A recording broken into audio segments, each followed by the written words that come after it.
Israel से अप्रैल की शुरुआत में बड़ी खबर आती है कि इजराइल के स्वास्थ्य मंत्री कोरोना वायरस से संक्रमित हो गए हैं। हालांकि इससे दुनिया को कोई फर्क नहीं पड़ा, क्योंकि बाकी देशों में भी ऐसा हो रहा था।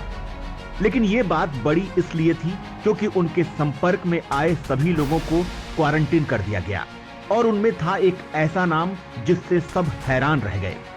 वो थे खुफिया एजेंसी मोसाद के चीफ योसी कोहन। सवाल उठा कि आखिर स्वास्थ्य मंत्री याकूब लित्जमैन के कमरे में कोहन कर क्या रहे थे।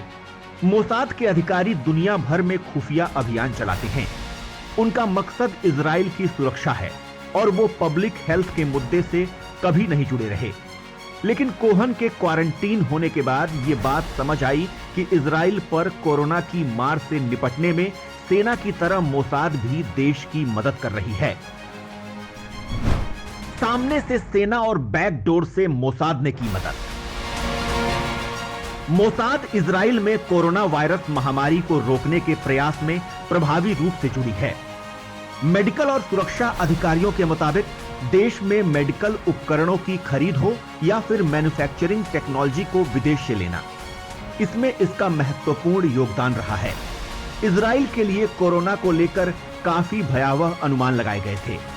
हालांकि यहां करीब 11,000 लोग संक्रमित हैं और 103 लोगों की मौत हो चुकी है। लेकिन यह दुनिया के सबसे अधिक प्रभावित हुए देशों की सूची में नहीं है। ऐसे मोसाद ने संभाल ली कमान। फरवरी में जब पश्चिमी देश कोरोना को लेकर सुस्त पड़े हुए थे, इजराइल की खुफिया एजेंसी एक्टिव हो गई थी और उसने दुनिया भर में अपने नेटवर्क को अलर्ट कर दिया था ताकि मेडिकल सप्लाई मंगाई जा सके। फरवरी में इजराइल के सबसे बड़े अस्पताल शेबा मेडिकल सेंटर को और वेंटिलेटर और गियर की जरूरत महसूस हुई। अस्पताल के डायरेक्टर जनरल ने कोहन से मुलाकात की। उस वक्त तक कोहन खुद ये सोच रहे थे कि क्या मोसाद इजराइल की मदद कर सकता है। कोहन को जैसे ही अस्पताल से जरूरी लिस्ट सौंपी गई, मोसाद ने अपने अंतर्राष्ट्रीय नेटवर्क के जरिए उनकी खोज शुरू कर दी। ऐसे समय में जब दुनिया भर के देश में कोरोना से निपटने की कोई तैयारी नहीं थी, मार्च की शुरुआत में ही कमांड और कंट्रोल रूम बना दिए गए, जो कि मेडिकल गियर की आपूर्ति का काम संभाल रहे हैं। इसकी जिम्मेदारी कोहन के हाथ में है। अस्पताल के डायरेक्टर प्रोफेसर क्रिस सेना के पूर्व ब्रिगेडियर हैं और उनका कहना है कि मोसाद का देश के अस्पतालों में जरूरी दवाइयों की आपूर्ति में महत्वपूर्ण रोल रहा है। प्रोफेसर क्रिस के मुताबिक बर्बाद करने के लिए समय नहीं था। मोसाद के एजेंटों ने एक विचार के साथ काम किया है और उनका ध्येय दिखाता है कि वो किसी भी कीमत पर अपना टास्क पूरा करते हैं। हालांकि महामारी रोकने में मोसाद के रोल से इजराइल के स्वास्थ्य विभाग की विफलता ही नजर आई है। दुनिया की सबसे खतरनाक जासूस एजेंसी है मोसाद। मोसाद मतलब मौत का दूसरा नाम। अगर ये कहें कि मोसाद इजराइल की रीढ़ है तो गलत नहीं होगा। मोसाद यानी institute for intelligence and special operation, ये इजराइल की नेशनल इंटेलिजेंस एजेंसी है। एक बार जो मोसाद की निगाह में चढ़ गया, उसका बचना मुश्किल है। मोसाद के खूंखार एजेंट उसे दुनिया के किसी भी कोने से ढूंढ निकालने का दम रखते हैं। यही वजह है कि इजराइल की इस खुफिया एजेंसी को दुनिया की सबसे खतरनाक एजेंसी कहा जाता है। मोसाद अमेरिका, रूस और ब्रिटेन की खुफिया एजेंसी से तेज और खतरनाक है।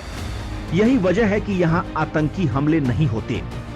आतंकियों ने 1972 के म्यूनिख ओलंपिक में उसके 12 खिलाड़ियों की हत्या कर दी थी, जिसका मोसाद ने अगले 20 साल तक साजिश में शामिल एक एक व्यक्ति को ढूंढ कर मारा और अपने खिलाड़ियों की मौत का बदला लिया। मोसाद की पहुंच हर उस जगह तक है जहां इजराइल या इजराइल के नागरिकों के खिलाफ कोई भी साजिश रची जा रही हो। मोसाद का इतिहास 63 साल पुराना है। मोसाद का हेडक्वार्टर इजराइल के तेल अवीव शहर में है। मोसाद को इस कारण से भी सारी दुनिया में जाना जाता है कि ये अपने दुश्मनों का क्रूरता से सफाया करती है। राजनेताओं की हत्या करना हो, दूसरे देश में अराजकता फैलानी हो या सत्ता परिवर्तन कराना हो, ये सभी मोसाद के ऑपरेशनों में शामिल होते हैं। इस एजेंसी के बारे में ये खास बात और है कि इसके एजेंटों की घुसपैठ दुनिया के दूसरे देशों की एजेंसियों में भी है। Mossad agent CIA, MI5, MI6 के साथ मिलकर काम करते हैं। वरन ये कहना गलत न होगा कि मोसाद के ज्यादातर एजेंट इजराइल सैन्य बलों से आते हैं। इस एजेंसी में काम करने के लिए बड़े बड़े अधिकारी होड़ करते नजर आते हैं और हर एक अधिकारी का सपना होता है कि वो मोसाद का सर्वे सर्वा बने।